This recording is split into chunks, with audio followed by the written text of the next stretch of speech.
እኔ ተፈትኖ ያላለፈ ሰው ወይም በፈተና ውስጥ ያላለፈ ሰው እንደምፈራ ምንም አልፈራም።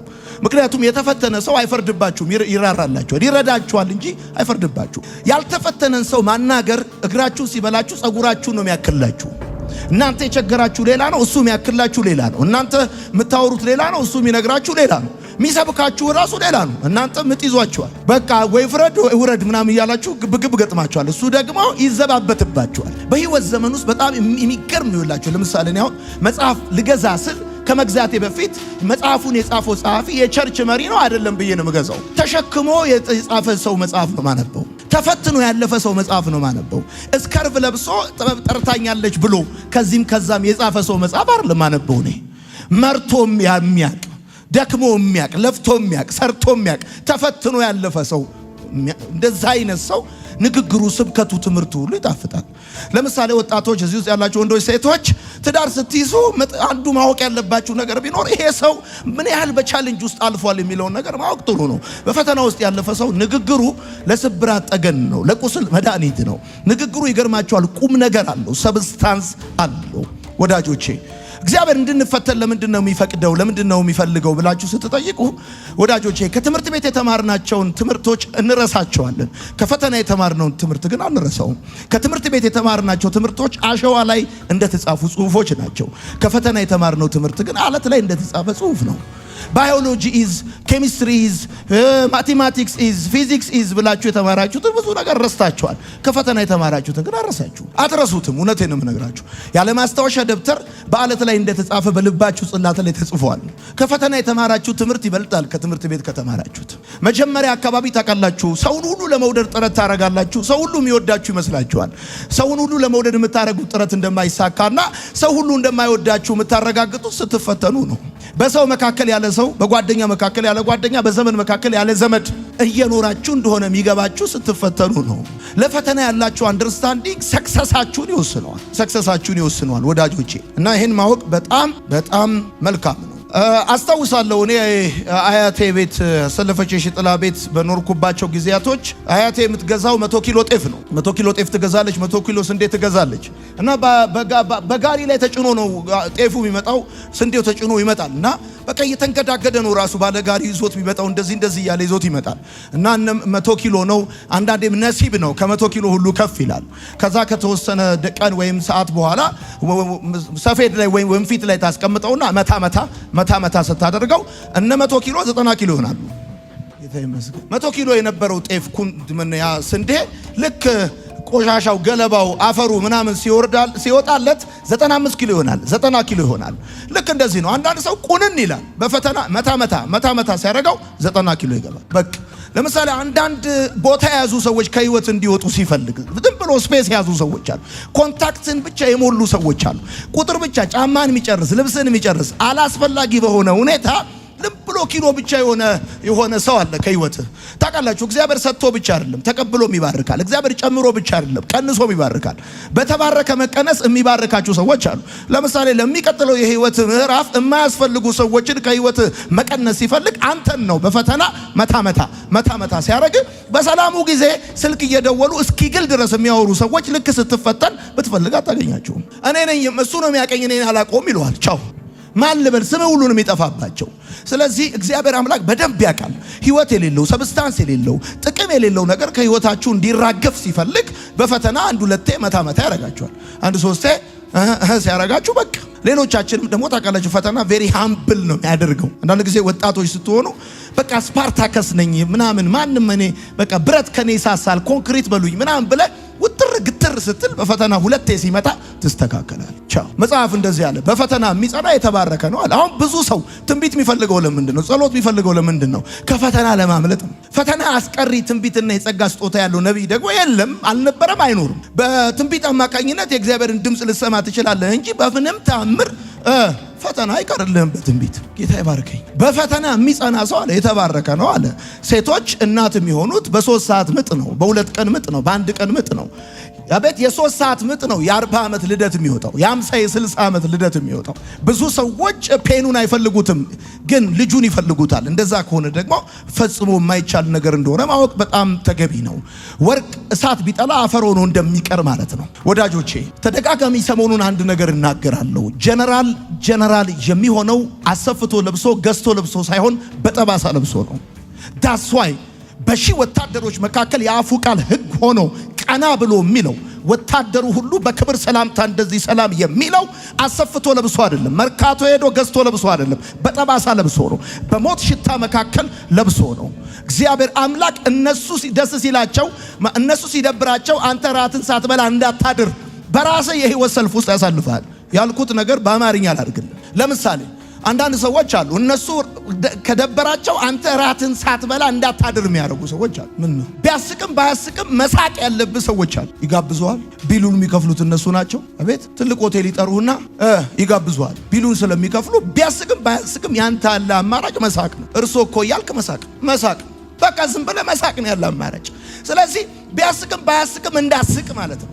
ለምሳሌ አንዳንድ ጊዜ በፈተና የሚጸና ሰው የተባረከ ነው ሲባል ስለ ፈተና ስታስቡ ስንፈተን እግዚአብሔር ዝም የሚለው ለምንድን ነው? አይሰማንም? አይወደንም? ስለኛ ግድ አይለውም? ያዕቆብ ብሏል እኮ መንገዴ ከእግዚአብሔር ተሰውሯል፣ ፍርዴን በአምላኬ ቸል ተብሎ ለምን ትላለህ? አልሰማም አታውቅም እንደተባለ ማለት ነው። እና አንዳንዴ ምን እናስባለን? ስንፈተን እንጮኻለን፣ እናለቅሳለን።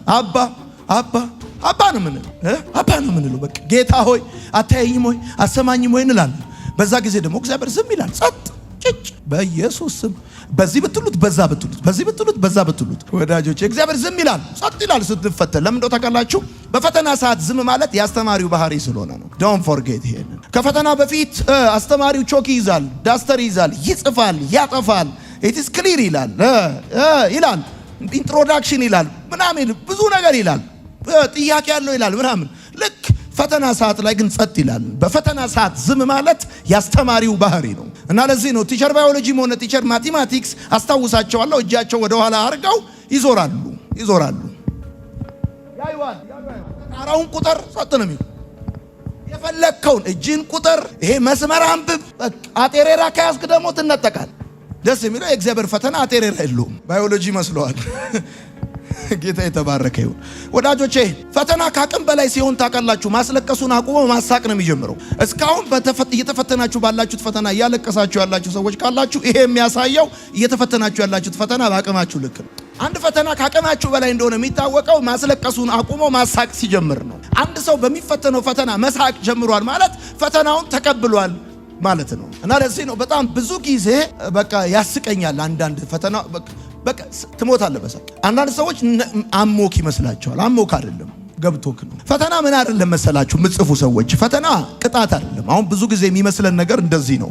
ብዙ ጊዜ ስንፈተን ምን በድዬ ነው ምን አጥፍቼ ነው እንላለን። ምንድን ነው ያጠፋሁት ጌታ ሆይ ምን አረኩ ብለን እንላለን። ምክንያቱም ፈተናን የምንቆጥረው እንደ ቁጣ እንደ ቅጣት እንደ መቅሰፍት ምናምን ነው የምንቆጥረው። ነገር ግን ፈተና እንደሱ አይደለም ወዳጆቼ። ዝናብ በመልካምም በክፉም ላይ እንደሚዘንብ ፈተናም በሁሉ ላይ ይመጣል። የምትፈተኑት ፈተና እናንተ ቅዱስም ርኩስም የመሆናችሁ ማሳያ አይደለም። just you are human አለቀ። እሱን ማወቅ በጣም ተገቢ ነው። ሁለተኛው ፈተና መሸነፍ አይደለም ወዳጆቼ። ዘር ባፈሩ ሲቀበር የሚሞት ይመስልሃል? የሚጠፋ ይመስልሃል? እንዳታስብ። ስትፈተን የምትሞት ይመስልሃል? ስታጣ ስለቸገረ ወይም የምትበላው ነገር ስለሌለ የምትሞት እንዳይመስልህ። ፈተና መሸነፍ አይደለም። እየተፈተንክ ነው ማለት ተሸንፈሃል ማለት አይደለም። እንደዚህ እንደሆነ ያበቃል ያልቃል ማለት አይደለም። ሶስተኛ ፈተና መጨረሻ አይደለም። ሌሊቱ የቱንም ያህል ቢረዝም መንጋቱ እንደማይቀር ያለበት ጥያቄ የቱንም ያህል ከባድና ጥልቅ ቢሆንም መልስ መምጣቱ ካለበት ሁኔታ መውጣት የማይቀር ጉዳይ ነው። ሌላው ፈተና የድክመት ምልክት አይደለም። ብዙ ጊዜ የሚፈተኑ ጠንካራ ያልሆኑ ሰዎች እንደሆኑ እናስባለን። ነገር ግን ወዳጆቼ ፈተና የድክመት ምልክት አይደለም። ከዘፍጥረት እስከ ዮሐንስ ራእይ በጣም ጥልልቅ እምነት ያላቸው ሰዎች ሲፈተኑ ተመልክተናል። በአምስተኛ ደረጃ ፈተና መውጫ የሌለው አይደለም። ብዙ ጊዜ የምናስበው ፈተና መግቢያ እንጂ መውጫ እንዳለው አናስብም። ወዳጆቼ በሸለቆ በር ገባው በሸለቆ በር ወጣው ተብሎ እንደተጻፈ አሁን ያለህበት ሁኔታ የገባበት መንገድ እንዳለ ሁሉ ከገባበት ሁኔታ ደግሞ የምትወጣበት መንገድ እንዳለ ማወቅ በጣም ጥሩ ነው። ታዲያ ፈተና ይሄ አይደለም ካልኳችሁ ፈተና ምንድነው?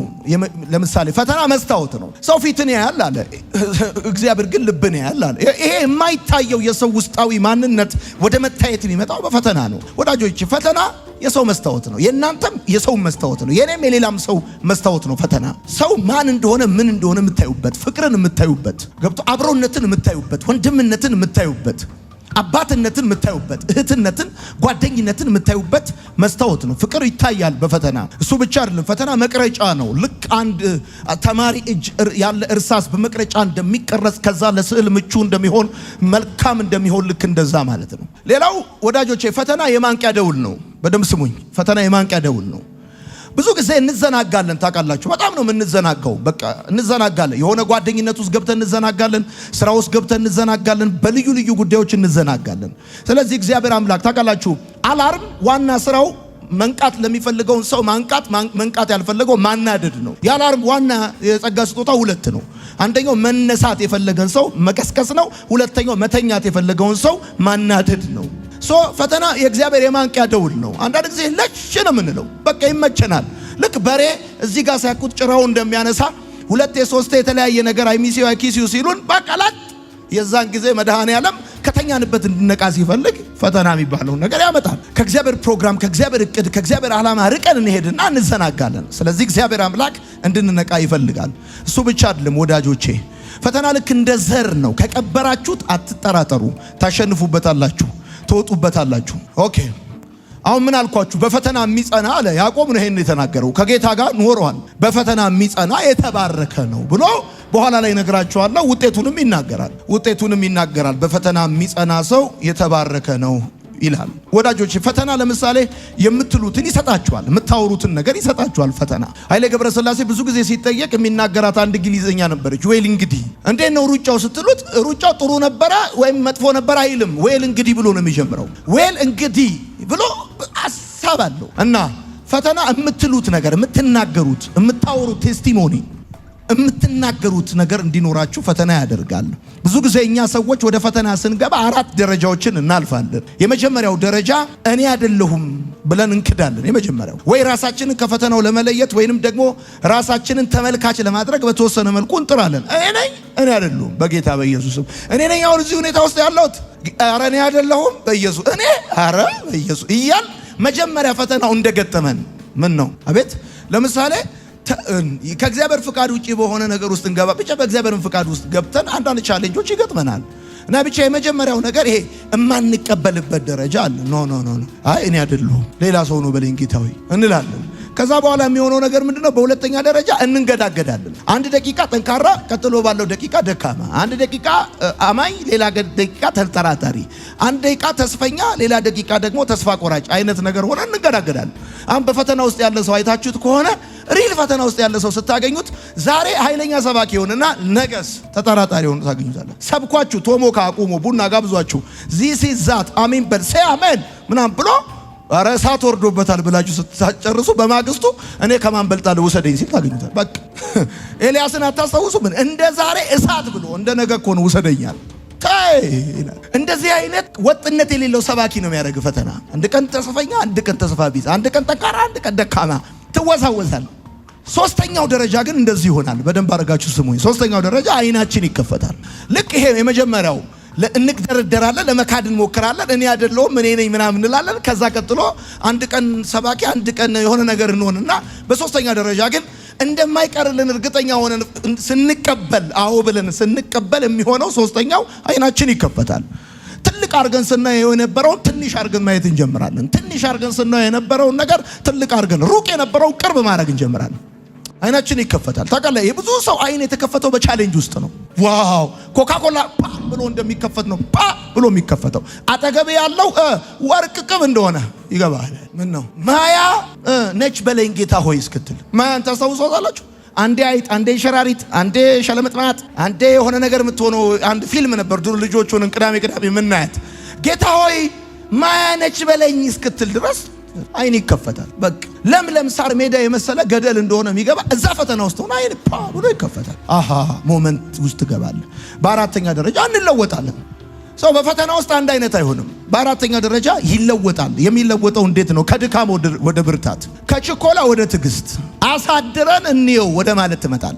ከዚህ በፊት ዛሬ ካልሆነ አሁን ካልሆነ በቃ ምናምን ስትል የነበርክ ሰውዬ ሁለቴ ሶስቴ በፈተና ቸብ ካረገ በኋላ ለከርሞ ምንድነው የምትለው? ከመቸኮል አሳድረ ማየት ትጀምራለህ። ከችኮላ ወደ ትዕግስት ትለወጣለህ። ከሞኝነት ወደ ጥበብ ነው የምትመጣው። ይገርማል። አንተን የመሰለ የህይወት መሐንዲስ እስከሚጠፋ ድረስ ሁለቴ ሶስቴ በሪሌሽንሺፕ ትፈተኝና አራተኛው ላይ ሲመጣ እንኳን ቆመሽ ተኝተሽ ትለየዋለሽ። ጩበ ኢየሱስ ስም ትይዋለሽ። አልስተው ማሳብህን ትይዋለሽ። በቃ ከሞኝነት ወደ ጥበብ ትመጫለሽ። ከዛስ ከፍርድ ወደ ርህራሄ ትመጣለህ። ታውቃላችሁ በጣም ኮምፓሽን ርህራሄ ያላቸው ሰዎች በፈተና ውስጥ ያለፉ ሰዎች ናቸው። እና ታውቃላችሁ በህይወቱ ያልተፈተነ ሰው እዩት እስቲ። ፈራጅ ነው። በቃ በለው፣ ፈንክተው፣ ግደለው፣ የታባቱ ምናምን ሲል የነበረ ያልተፈተነ ነው። ተፈትኖ ያለፈ ሰው እዩት እስቲ። አይ መስሎት እኮ ነው ልጅነት ነው ምናምን ይላል። ጻፉ ቀጥላችሁ።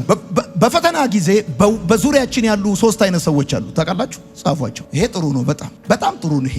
በፈተና ጊዜ በዙሪያችን ያሉ ሶስት አይነት ሰዎች። በፈተና ጊዜ በዙሪያችን ያሉ ሰዎች ለሶስት ይከፈላሉ። የመጀመሪያዎቹ ሰዎች የማንጠብቃቸው ሰዎች ናቸው። እነዚህ የማንጠብቃቸው ሰዎች ናቸው፣ ነገር ግን የሚያበሩልን እንደ ጠዋት ፀሐይ ወደኛ የሚመጡ ቃላቸው መድኃኒት፣ ዝምታቸው ማጽናኛ፣ መገኘታቸው ብርታት የሆነ ሰዎች፣ ሳይነገራቸው የሚረዱ፣ ሳይፈርዱ የሚሰሙ፣ ሳይደክማቸው የሚቆሙ፣ ሳይጠየቁ የሚሰጡ ሰዎች አሉ። ልክ ፈተና ውስጥ ስትገቡ እንደዚህ አይነት ሰዎች አሉ። የሚገርማችሁ የማንጠብቋቸው ሰዎች አሉ። እነዚህ የማንጠብቋቸው ሰዎች አጋጣሚ አይደሉም፣ ከእግዚአብሔር ናቸው። አይኖቼን ወደ ተራሮች አነሳው፣ ረዳቴ ከወዴት ይምጣ አለ። ረዳቴ አለ እግዚአብሔር ነው አይደለም ያለው። ረዳቴ ብር ያለው አይደለም፣ ዘመዴ አይደለም፣ ስልጣን ያለው አይደለም። ረዳቴ አለ ከእግዚአብሔር ዘንድ ነው አለ። አንድ ሰው እኔን ለመርዳት ብር ያለው መሆን አይጠበቅበትም። ሰውየው ከእግዚአብሔር ዘንድ መሆን ነው ያለበት። ስለዚህ at the time of challenge ወደ እናንተ የሚመጡ የማትጠብቋቸው ሰዎች አሉ። ፈጽሞ ቁጥራቸውንም ስማቸውንም እስከማታስታውሱ ድረስ የሚደርሱ ሰዎች አሉ። እነዚህ ሰዎች ይገርማቸዋል፣ እንደ ጠዋት ፀሐይ ይመጣሉ። ድንገት ነው ወደ ህይወታችሁ ኮንፊውዥን ውስጥ ሆናችሁ፣ ዲያሌማ ውስጥ ሆናችሁ፣ ተስፋ መቁረጥ ውስጥ ሆናችሁ እያለ ከተፍ ይላሉ። የማትጠብቋቸው ሰዎች። እነዚህ ሰዎች ቃላቸው መድኃኒት ነው። ይገርማል። እና ዝምታቸው ማጽናኛ ነው። ደግሞ መገኘታቸው ብርታት ነው። የሚገርም ልክ ሳይነገራቸው ይረዳሉ። እዚህ ጋር ሞኛል፣ ፈልጦኛል፣ ቆርጦኛል፣ ከፍቶኛል፣ እንደዚህ ሆኛለሁ ብለህ ሳትነግራቸው ምን ላይ እንዳመመ፣ እንዴት እንደተሰቃየ፣ እንዴት ግራ እንደተጋባ ምንም ማብራሪያ ሳትሰጣቸው በግሪክ በአርማይክ ሳትላቸው ይረዱዋል። የማትጠብቃቸው ሰዎች አሉ። ከእግዚአብሔር ዘንድ የሆኑ ሰዎች አሉ። አንድ ሰው ከኢየሩሳሌም ወደ ኢያሪኮ ሲሄድ ወንበዴዎች እጁ ገባ፣ ደበደቡት፣ ጥለውት ሄዱ አለ መጽሐፍ። ካህኑ መጣ፣ ይሄ ኤክስፔክተር ነው። ሌዋዊ መጣ፣ ይሄም ኤክስፔክተር ነው። ግን ሌላ መጣ፣ ሳምራዊ መጣ። ይሄ የተኛው ሰውዬ ከተኛበት ተነስቶ ቢቆም ሳምራዊ ይረዳኛል ብሎ ኤክስፔክት አያደርግም። ነገር ግን መጣ፣ ከተኛበት አነሳው፣ ቁስሉ ላይ ዘይት አፈሰሰ፣ አህያው ላይ አስቀመጠው፣ ገዝታውስ ከፈለለት። ይሄ የማይጠበቅ ሰው ነው። እንደነዚህ አይነት ሰዎች ከእግዚአብሔር ዘንድ ከጥቅም ከውለታ ከጓደኝነት አይደለም፣ ከእግዚአብሔር ዘንድ ነው። እኔ ደግሞ ዛሬ ማታ ባርካቸዋለሁ በጌታ በኢየሱስ። አንኤክስፔክትድ የሆኑ ራይት ሰዎች ወደ ህይወታችሁ ይመጣል።